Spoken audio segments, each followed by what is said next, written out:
সবাই কেমন আছেন? বাঙালঘটি জমজমাটি ব্লগে আপনাদের স্বাগত। সবাই সেজে গুজে রেডি হয়ে গেছি, কারণ এই আজকে যাব আমার সেজো মামার বাড়ি দেখা করতে।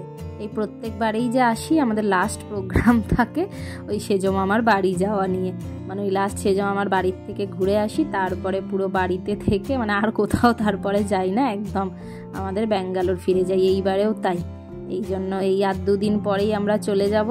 এই এখন এই সেজো আমার বাড়িতেই যাচ্ছি। স্কুবিও দেখুন না, আমরা সব রেডি হয়ে গেছি না, ও বুঝতে পেরেছে যে কোথাও একটা যাব, ওই পেছন পেছন এসে গেছে। কি হচ্ছে, যাবি? সামনে চলে যাও, লাগাও তো। চলো বাবা, ওটাই বাকি ছিল, গাড়ি আমি চালাবো।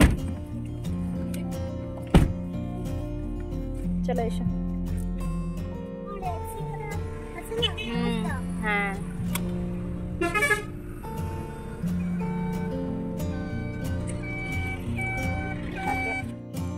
এসে গেছি মামার বাড়ি। জানেনি যে মামার বাড়ি আমাদের বাড়ির থেকে বেশি দূরে নাই। সেজো মামার বাড়ি, ছোট পিসির বাড়ি, এইগুলো আমাদের বাড়ির থেকে সব 10-15 মিনিটের ডিস্টেন্স।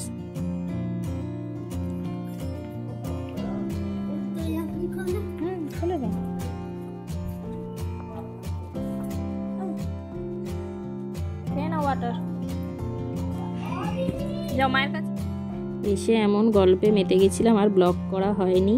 এই ভাইও এসে গেছে, এখন বাচ্চা 3টেকে খাওয়ানো হবে, আর আমরা এই কষা খাসির মাংস নিয়ে বসেছি। সব জায়গায় আমাদের এখানে এই কষা মাংস খাওয়াটা মানে একটা আলাদাই, মানে একটা রীতির মতো যে খেতেই হবে।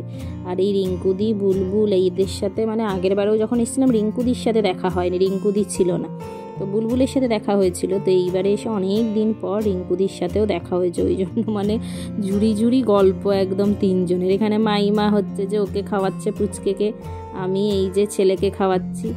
এদের খাওয়া দাওয়া হয়ে গেছে, 3জনে মিলে বেশ ভালো ভাব হয়ে গেছে 3জনের। প্রথমটা একটু সব কিন্তু করছিল, তারপরে ভালো ভাব হয়েছে। এখন খাওয়া দাওয়ার পরে 3জনে দেখুন না একসাথে বসে টিভি দেখছে।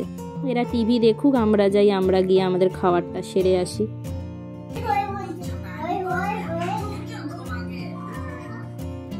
এখন কটা বাজে জানেন? প্রায় এখন মানে 6:30 7টা বাজে। সব খাওয়া দাওয়ার পরে এই বর্দি ভাই আবার এসছে। এই বর্দি ভাইয়ের সাথে বসে সবাই মিলে মানে অনেক দিন পর দেখা হয়েছে না, কি গল্পের আসর। আর বাচ্চাগুলো তো কেউ দুপুরে একটা ঘুমোয়নি জানেন। ওই যে আরও 2টো দাদাকে পেয়ে গেছে বর্দি ভাইয়ের 2 ছেলে, তো ওদেরও যে 2 ছেলে এসছে, ব্যাস ওদের সাথে এই খেলা শুরু হয়ে গেছে। একটা যদি ঘুমোয়, কি যে বদমাইশি করছে সারাটা দুপুর ধরে সবাই মিলে। আর এত মজা পেয়েছে না, বেটু আর বাবাই দুজনে বারবার এসে বলছে বাড়ি যাব না, থাকবো। এত মজা পেয়ে গেছে দাদাদের সাথে।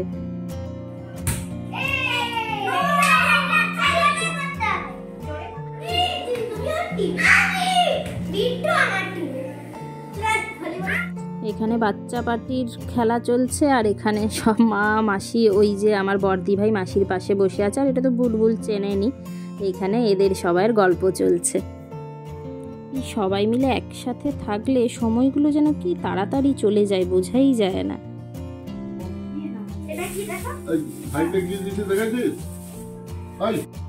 এখন এই যে দাদু মানে আমার সেজো মামা এই নাতিকে গিফট দিচ্ছে, আমরা চলে যাব এইবারে। ওই দেখুন কত গিফট এখন নিচ্ছে দাদুর থেকে, অথচ দাদুর কাছে কিন্তু যাচ্ছে না, বলছে আমার কোলে এসো, আমাকে আদর করো, সেটা করছে না, কিন্তু গিফট নিয়ে নিয়েছে। আমরা এই বাড়ির পথে রওনা দিয়ে দিয়েছি। এখন রাত 9:30 বাজে, সেই সকাল থেকে এসছি। দুপুরেই আমাদের চলে যাওয়ার কথা ছিল, কিন্তু এই বর্দি ভাই এসে গেল। তারপরেই সবাই একসাথে হলে যা হয়, গল্প আড্ডার মাঝে যে কিভাবে সময়গুলো চলে যায়। তারপরে বাচ্চাগুলোও আসতে চাইছিল না, আবার যে কবে দেখা হবে একসাথে জানি না। তো চলুন ব্লগটা আজকে এখানেই শেষ করছি। আজকের দিনটা তো মানে আমাদের ভীষণ ভালো কাটলো। আপনাদেরও যদি ব্লগটা ভালো লেগে থাকে তো লাইক অ্যান্ড সাবস্ক্রাইব করতে ভুলবেন না।